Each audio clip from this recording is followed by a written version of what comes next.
that will help you to stay centered and positive. Stay centered is so important because when we're aligned like this, we're having a connected experience, then the outside world doesn't seem like that's all there is.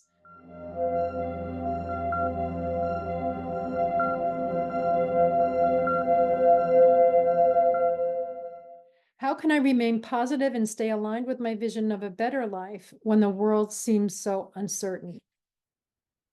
Wow, really good and important because there are so many people who would be asking this question. So, staying aligned with your vision starts with recognizing that the external world is often a reflection of fears and doubts and the beliefs that multiple people hold. It's not reality, it's a reflection of the fears and the disconnect that people are experiencing. So, if you were to awaken from that experience or to start to dream a life or have a vision for your life that's better when the world seems so uncertain, it means you have to connect to yourself. A Course in Miracles has a lesson that teaches that you're responsible for what you see. I am responsible for what I see. It means that even though the world may feel chaotic, you have the power to choose how you respond to it, how you relate to it. And this is the way that I've taught many people to respond over the years, and the way that I personally stay in peace while the world is chaotic outside. I see everything, as A Course in Miracles would say, as love or a call for love. In essence, only love is real. So everything is either love or a call for love, which means it's love in the making. Because if you respond with love, then that means that you're aligned with love, the only truth that there is. You are love. That's your divine nature. That's the essence of who you are. The world outside, however, is often completely ensconced in fear. So if you're responsible for what you see and you begin to see it as a call for love, what happens to your world? You begin to show up as the love that everyone needs. Everyone needs it. There's no place that you are called to that is anything but love or love in the making. And we can have all kinds of fearful thoughts about ourselves. Who, me? What, me? I can't this or that. And I used to be that way until I started approaching the world as a call for love.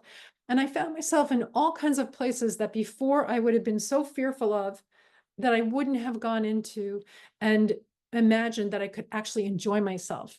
Like very challenging situations where kids were killing each other in schools, or hospitals where people were sick and dying, or in prisons.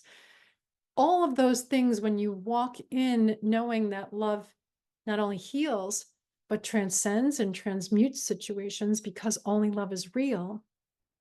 If you focus on what you want to create, not what you fear, what you want to create or to come about or bring about via the love that you are, and you begin to shine a light on things, the light of love on things, then it's surprising how malleable it can be, how everyone wants to remember who they are.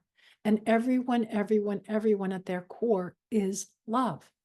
When you show up reflecting that to people, and that's all you project onto people, the love that they are and the love that you are, then ultimately we have a shot at transcending the fear here. So you focus on what you want to create, not on what you fear. And in order to set yourself up for success, I'd say before you go into challenging circumstances, it's really important to do this with yourself, between you and you, I like to say. And that is important, that you have daily practices like gratitude, seeing things from that eye of appreciation instead of trying to fix and change everything all the time. Just be with some things in life. And ultimately, you'll be able to be with everything in life in a place that you can appreciate things. Feel that gratitude for the people and the places and the things in your life. That's a daily practice. Show up expecting to see things that you can appreciate and feel grateful for. Another practice, again, when you're by yourself, before you head into things, just stillness or a meditation or just affirming that this is a safe and good world, that I'm responsible for the world I see. And if I begin to see the goodness in myself first and foremost, the beauty in myself and first and foremost, the love that I am, the divinity that I am, the qualities that I have that are amazing and transcendent, then you will begin to see that in the outside world. And that will help you to stay centered and positive. Stay centered is so important because when we're aligned like this, we're having a connected experience, then the outside world doesn't seem like that's all there is. We have a much more powerfully rooted insanity space, a heaven within us that we can default to. So when you feel overwhelmed in life, or you start to see things that are challenging outside, just allow yourself to take a big deep breath. That always allows ourselves to align. You came in with your first breath, you'll leave with your last. Take a big deep breath and return to this present moment. You're breathing here and now. You're connected here and now.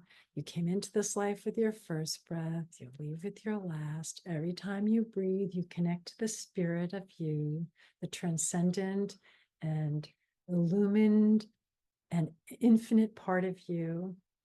And then you'll see that when you are in this present moment, that you won't feel overwhelmed, and you can ask yourself, what can I do right now in this moment to align with love? What can I do to align with the truth of me, the part of me that's amazing and has all this divine capacity and this brilliance and this miraculous nature?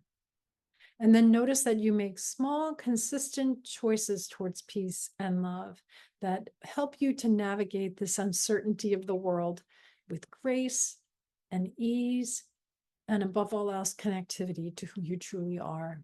You bring the love that you seek. You bring the heaven to life.